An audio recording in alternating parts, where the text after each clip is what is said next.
5. A. M. 1. Agree or disagree? Science makes a bigger contribution to society than art. I cannot say that art is unimportant, but I do feel science is more important to society. Science is essential to human life in 3 ways. First, all the conveniences that we enjoy are the result of scientific advances. Our computers, cars, houses and phones that we depend on every day were developed with information gained from scientific research and inventions. Our entertainment, such as computer games, TV and movies, is a result of scientific breakthroughs, as are the things that make life easier, such as modern heating and cooling. Just imagine what our lives would be like without these things. Second, our economy relies on scientific advances.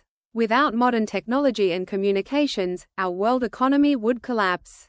Even the majority of our jobs rely on tools and technology developed by scientists.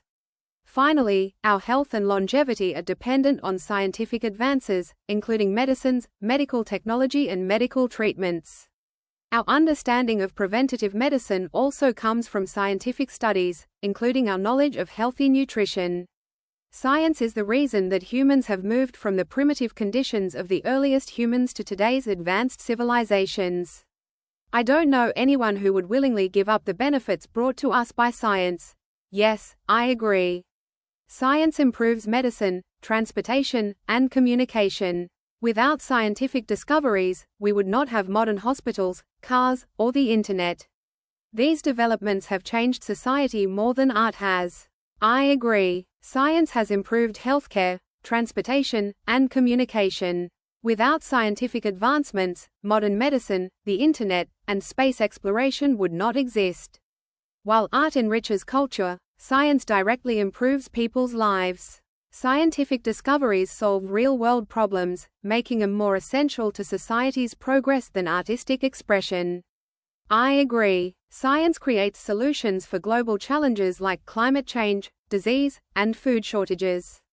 Technologies such as renewable energy and medical treatments benefit billions of people. While art is important for creativity and emotional well-being, science has a greater impact on survival and improving the overall quality of life. I agree. Science has led to medical breakthroughs that have saved countless lives. Vaccines, antibiotics, and modern surgical techniques have increased life expectancy worldwide. While art is valuable for emotional expression and culture, science has a more direct and measurable impact on society by advancing healthcare, industry, and global communication. I agree. Science has revolutionized the world by providing technological advancements like the internet, renewable energy, and artificial intelligence. These innovations improve efficiency, safety, and global connectivity. While art inspires people and preserves culture, science drives progress, making life easier and solving major problems that affect people worldwide. I disagree. Art plays an essential role in shaping culture, history, and human identity. While science advances technology, art influences how people think, feel, and interact. Without artistic expression, society would lack creativity and emotional depth, making human experiences less meaningful. Art is equally as important as science. I disagree. Science improves life, but art defines humanity.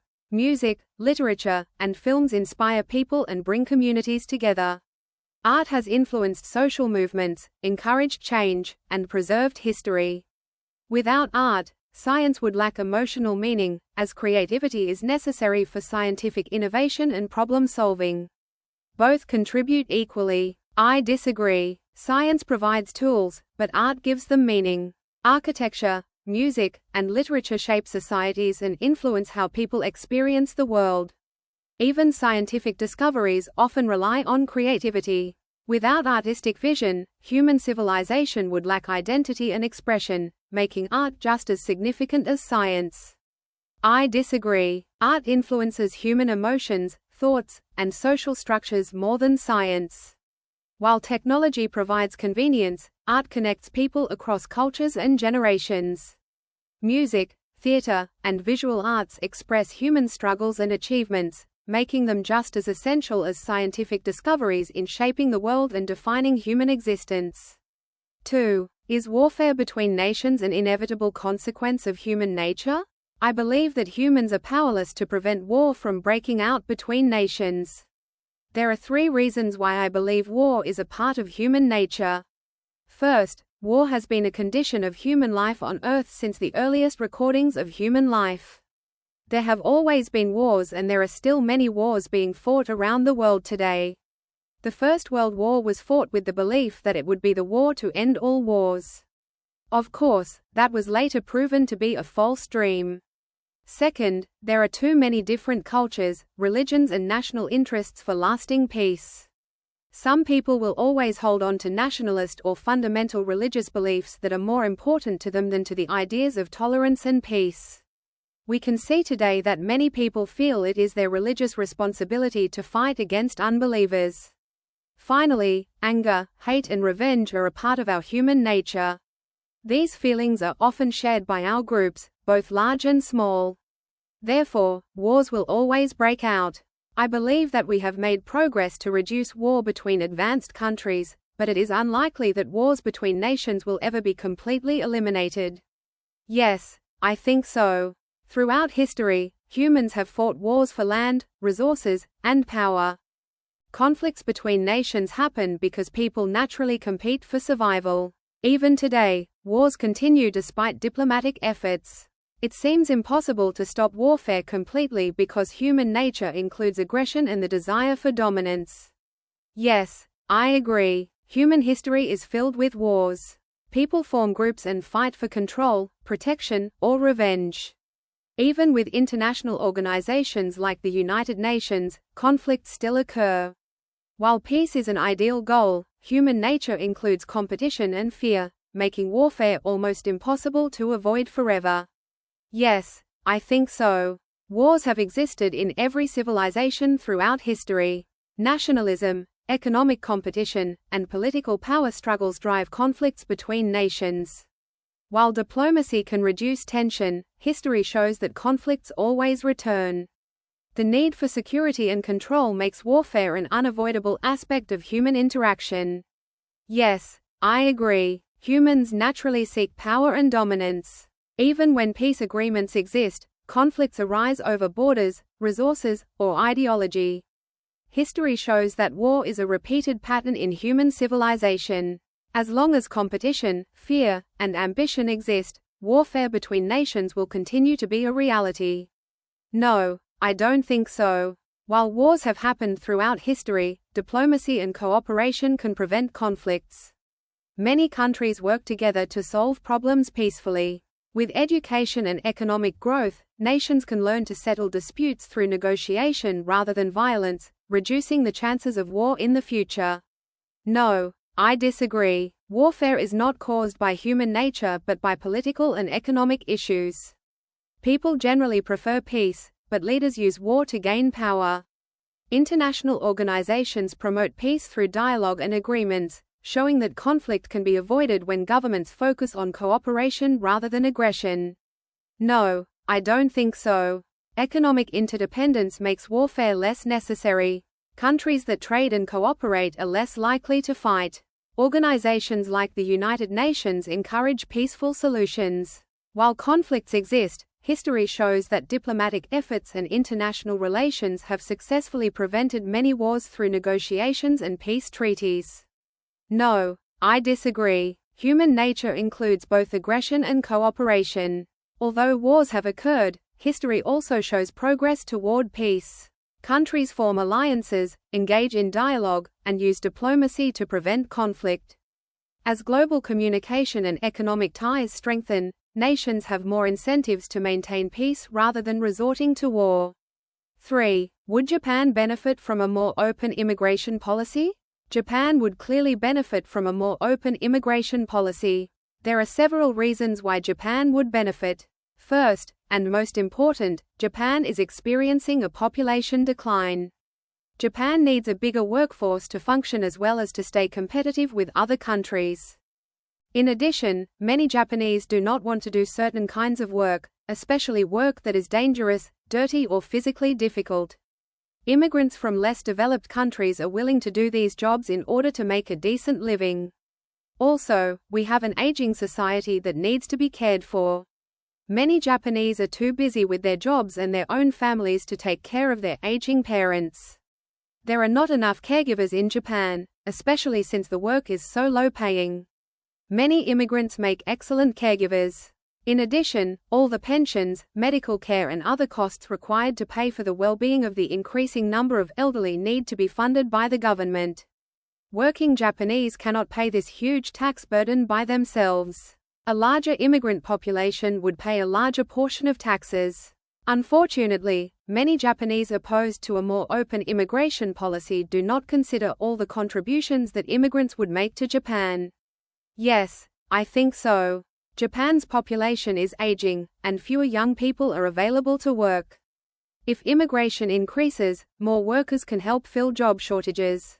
This will support the economy and ensure that industries like healthcare and manufacturing have enough employees to continue operating efficiently in the future. Yes, I agree. More immigrants would bring cultural diversity and new ideas to Japan. Countries with open immigration policies often see economic growth and innovation. By allowing more foreign workers and students, Japan could attract talent from around the world and stay competitive in global industries like technology and business. Yes, I think so. Many small businesses in Japan struggle due to a lack of workers. More immigration could help keep these businesses running, especially in agriculture and construction. If Japan welcomes more foreign workers, the economy will be stronger, and the government can collect more taxes to support social programs. Yes, I agree. Immigration could help solve Japan's population decline. With fewer young people, schools and companies struggle to find students and employees. Accepting more immigrants would bring new families, boost the economy, and create a more diverse society, making Japan a more dynamic and globally connected country. No, I don't think so. If Japan allows more immigration, cultural differences could cause problems. Language barriers and different customs might make it hard for immigrants to integrate into society. Japan has a unique culture, and too much immigration could change traditional values and ways of life. No, I disagree. More immigration could increase competition for jobs. Many Japanese people already struggle to find stable employment, and if more foreign workers come, wages might decrease. Instead of relying on immigrants, the government should focus on encouraging more Japanese people to work and improving working conditions. No, I don't think so. Some countries with high immigration rates experience social conflicts and overcrowding. Japan is known for its safety and order. If immigration increases too quickly, public services like healthcare and housing might not be able to support the growing population, leading to economic and social issues. No, I disagree. The Japanese language and cultural expectations are difficult for many immigrants to understand. Without strong support systems, it would be hard for them to integrate. Instead of increasing immigration, Japan should focus on improving productivity and using technology, such as robots, to solve labor shortages. 4. Is enough being done to protect the world's wilderness areas?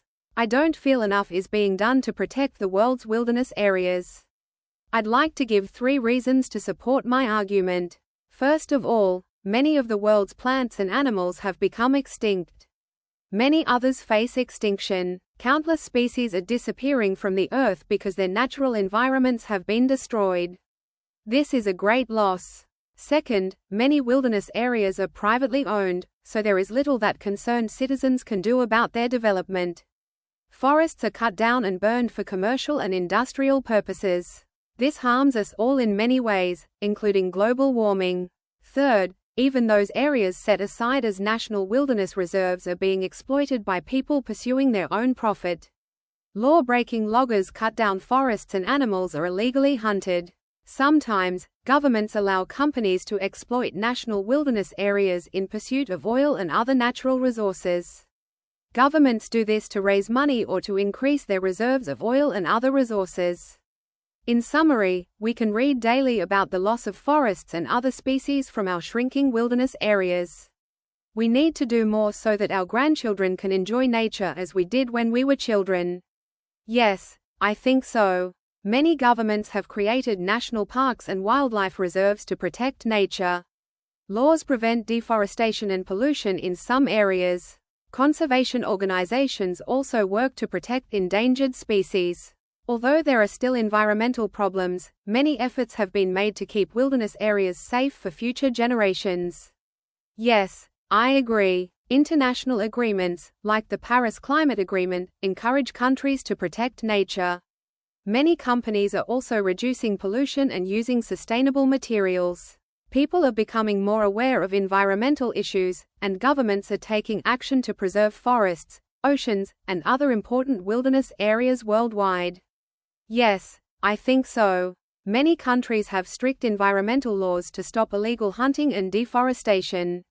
Technology, such as satellite monitoring, helps track environmental changes and prevent destruction.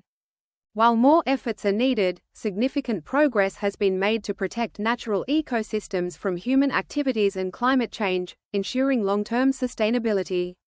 Yes, I agree. Many environmental groups and scientists work to protect wildlife and restore damaged areas.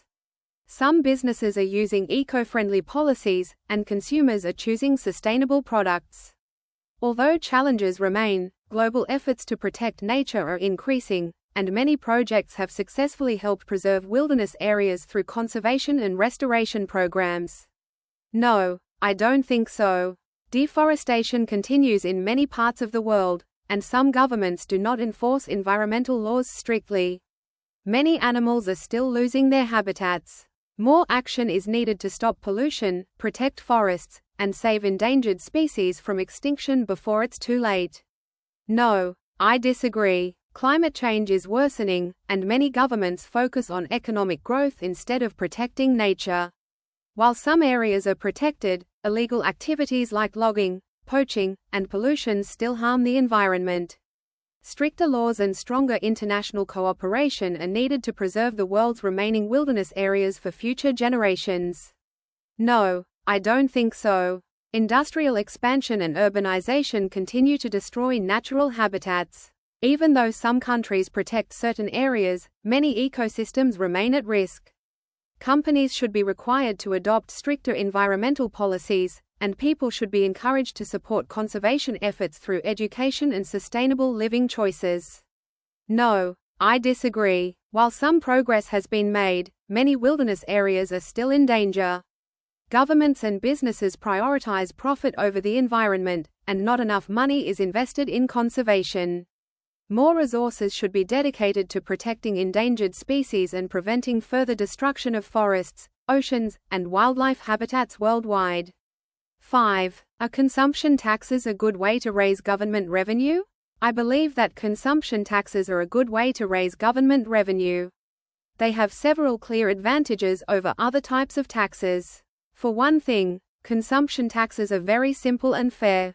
The more one spends, the more taxes one pays. Other forms of taxation have loopholes that the wealthy can take advantage of. Consumption taxes are paid at the point of purchase and cannot be avoided.